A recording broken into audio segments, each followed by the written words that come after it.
బాబు, నువ్వు హరిదాస్ గారి వాళ్ళ అబ్బాయి కదా? అవునండి.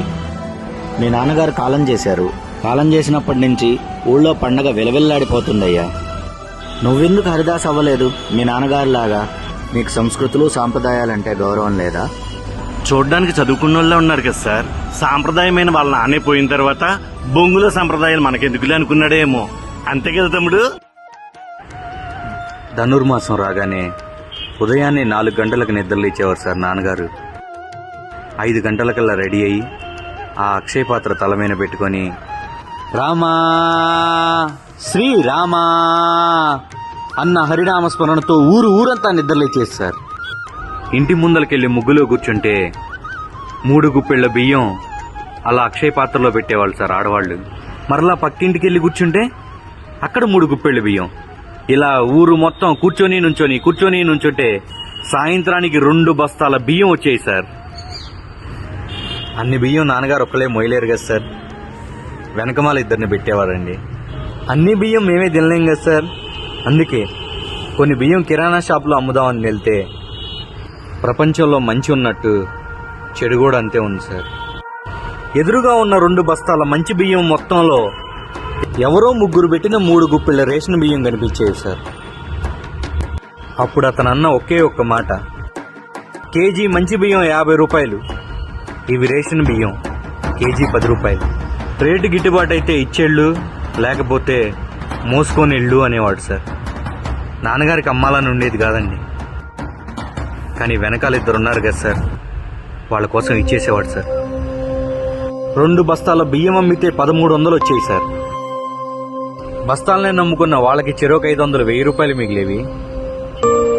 సంస్కృతిని తలమైన పెట్టుకున్న నాన్నగారికి 300 మిగిలేవి సార్. ఇందాక మీరు ఒక మాట అన్నారు, పండగ రోజు మీ నాన్నగారు లేకపోతే ఊరంతా వెలవెల్లాడిపోతుంది అని.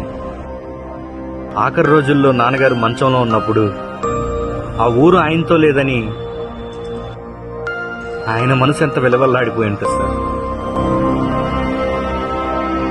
ఊళ్ళో 100 ఎకరాల ఆసామి సార్. కొడుకు పెళ్లి చేశాడు. ఆకు మీద 108 రకాలు. ఒక్క ఆకు ఖరీదు 2000 రూపాయలు. అరపోట్లో అరిగిపోయే అన్నం కోసమే 2000 ఖర్చు పెట్టాడు సార్. నెల మొత్తం సాంప్రదాయాన్ని నమ్ముకొని బ్రతికే ఆ హరిదాస్ గారికి 200 రూపాయలు దక్షిణ పెట్టలేకపోయాడు సార్. పండగ రోజు ఇంటికి చుట్టాలు వస్తే సిట్టింగ్ వేస్తే 10,000 రూపాయలు ఖర్చు అయింది. పండగ పూట ఆడవాళ్లు వేసి తీసేసే చీరకి 2000 ఖర్చు అవుతుంది సార్. కానీ నెల మొత్తం రామా అంటూ ఆ దేవుణ్ణే తలుచుకుంటూ తిరిగే హరిదాస్ గారికి 200 గిట్టుబాటు అవ్వట్లేదు సార్. ఆ గుప్పెడి బియ్యం చేతిలో పట్టుకునే ఆడవాళ్ళకి 2 చేతులు ఎత్తి నమస్కరించి చెప్తున్నాను, ఆ గుప్పెడి బియ్యంతో ఆ కుటుంబానికి ఒక్క పూటన్నా కడుపు నిండుతుందా అని ఆలోచించండి. ఇందాక ఒక మాట అన్నారు, సంస్కృతులు సాంప్రదాయాలంటే గౌరవం లేదా అని. సాంప్రదాయాన్ని తలమీన పెట్టుకుని 300 రూపాయలు సంపాదించడానికి నేను రెడీగా ఉన్నాను సార్. కానీ వెనకమాల బస్తాలు మోయడానికి 500 ఇస్తానన్నా ఎవరూ రావట్లేదు సార్. సంస్కృతులు సాంప్రదాయాలు పండగలు హరిదాసులు వస్తుంటారు పోతుంటారులే అని మీరు అనుకోవచ్చు సార్. కొన్ని పోతే వస్తాయి సార్, కానీ కొన్ని రావు సార్. మా నాన్నగారు లాగా వాటిని మనమే కాపాడుకోవాలి సార్. ఇంకా సార్.